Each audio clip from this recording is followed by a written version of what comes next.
मेरी डिमांड है कि 120 वीर योद्धाओं ने, हमारे यादव समाज के लोगों ने अपनी शहादत दे करके राष्ट्र रक्षा सम्मान हेतु इस देश को और धरती माता को बचाने का काम किया है। मैं कहता हूं हमारे 1000 यादवों के लड़कों को लगा दीजिए, 1 घंटे के अंदर चाइना को मुंह तोड़ जवाब देने का काम, 5 फिंगर नहीं, चाइना में उल्टा भगाने का काम कर देंगे। यदुवंशी महासभा का फिर से प्रदर्शन हो रहा है जंतर मंतर पे, क्या कुछ मांगे हैं? क्योंकि बार बार आप लोग आते रहते हैं अपनी मांगों को लेकर। सर्वप्रथम तो सबसे पहले मैं मीडिया के भाइयों को धन्यवाद करना चाहता हूं, और जैसा कि आप लोग जानते हैं कि हम सभी लोगों ने मिल करके 19 बार इस देश की सबसे बड़ी महापंचायत लोकसभा को घेरने का काम किया। इस बार 20वीं बार हम सभी लोग आज संसद का घेराव करेंगे। और मैं कहना चाहता हूं कि यादव समाज एक देशभक्त मार्शल कौम रही है। जिस तरीके से आप देख रहे होंगे कि 120 यादवों ने और इसके बाद उस चाइना युद्ध को, जो 1965 का युद्ध है, 120 वीर हीरो ने अपनी शहादत दे करके, सीने में गोलियां खा करके गलवान घाटी को बचाने का काम किया। आज जो गलवान घाटी पर आए दिन जिस तरीके से चाइना भारत को आग दिखाने का काम करता है, आग दिखाने का काम करता हूं, मैं ये कहता हूं भारत सरकार से मेरी डिमांड है कि 120 वीर योद्धाओं ने, हमारे यादव समाज के लोगों ने अपनी शहादत दे करके राष्ट्र रक्षा सम्मान हेतु इस देश को और धरती माता को बचाने का काम किया है। मैं कहता हूं हमारे 1000 यादवों के लड़कों को लगा दीजिए, 1 घंटे के अंदर चाइना को मुंह तोड़ जवाब देने का काम, 5 फिंगर नहीं, चाइना में उल्टा भगाने का काम कर देंगे।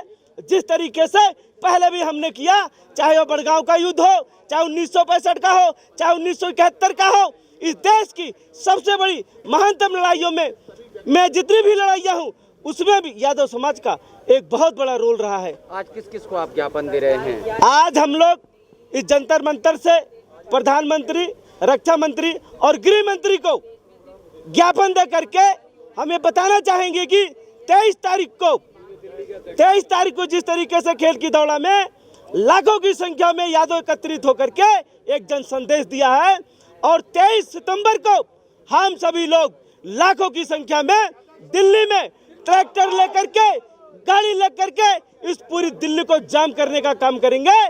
नहीं तो राष्ट्र रक्षा सम्मान हेतु अहीरों ने, एक यादव समाज एक नाम मांग रहा है जो भारतीय सेना में अहिर रेजिमेंट का गठन हो।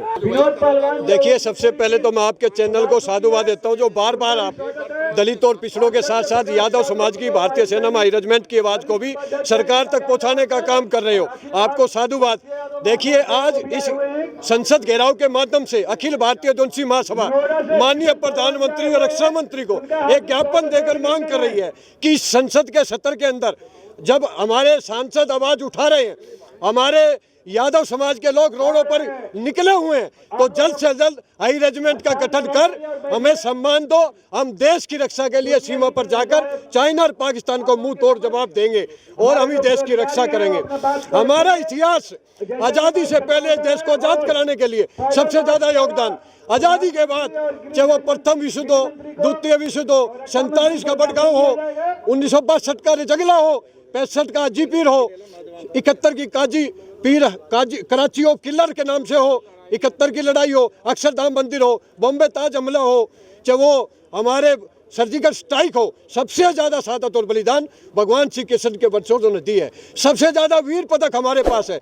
आज़ादी का झंडा सबसे पहले इस पे इंडिया गेट पर हुक्म चंद यादव ने फहराया था। इस देश का सबसे पहले भारत का प्रथम स्वतंत्रता सेनानी 1739 के अंदर तमिलनाडु के अलग मत्तू कोने यादव हैं।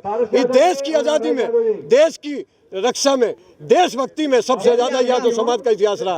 आपका अहिर रेजिमेंट क्यों नहीं बन पा रहा है, क्या कारण है? देखिए, सरकार डरती है। यादव समाज ना अंग्रेजों के आगे झुका, ना इस देश के गद्दारों के आगे झुका।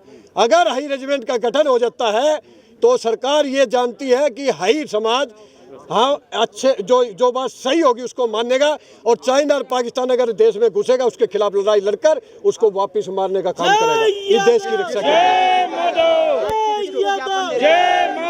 आज संसद घेराव में माननीय प्रधानमंत्री, माननीय रक्षा मंत्री राजनाथ सिंह को ज्ञापन देंगे कि इसी संसद के सत्र में इसको आप जल्द से जल्द बनाए, वरना 23 सितंबर को राव तुलाराम के शहीदी दिवस पर पूरे देश से 1 करोड़ यादव जय यादव माधव नारे के साथ दिल्ली कूच करने जा रहा है, और इसको राष्ट्रव्यापी आंदोलन बनाएगा जब तक हाई रेजिमेंट का गठन नहीं हो जाएगा। ये रेजिमेंट का जो गठन का है मांग हमारा काफ़ी टाइम से चल रहा है, पर ये गूंगी बहरी सरकार हर बार ये कह के टालती है जो जात पात फैला रही है।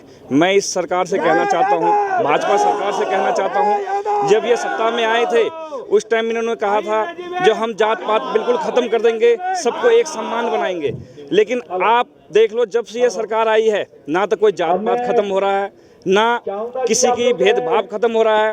हमेशा हिंदू मुस्लिम इन चीज़ों में आपस में उलझा के जनता को परेशान कर रही है। लेकिन मैं सरकार से कहना चाहता हूँ, हम जात पात कोई नहीं फैलाना चाहता। हम चाहते हैं हमारा रेजिमेंट मत बनाओ, हमें खुशी है, लेकिन जब हमें खुशी है जब किसी का रेजिमेंट नहीं रहे, सबको एक सम्मान दिया जाए, भारतीय सेना के नाम से जो है रेजिमेंट गठन करा जाए, और किसी के नाम ना हो, जैसे सिख ईसाई गोरखा राजपूत रेजिमेंट है, सबको खत्म करके खाली भारतीय सेना के नाम से गठन करा जाए। हमें खुशी है उस बात में।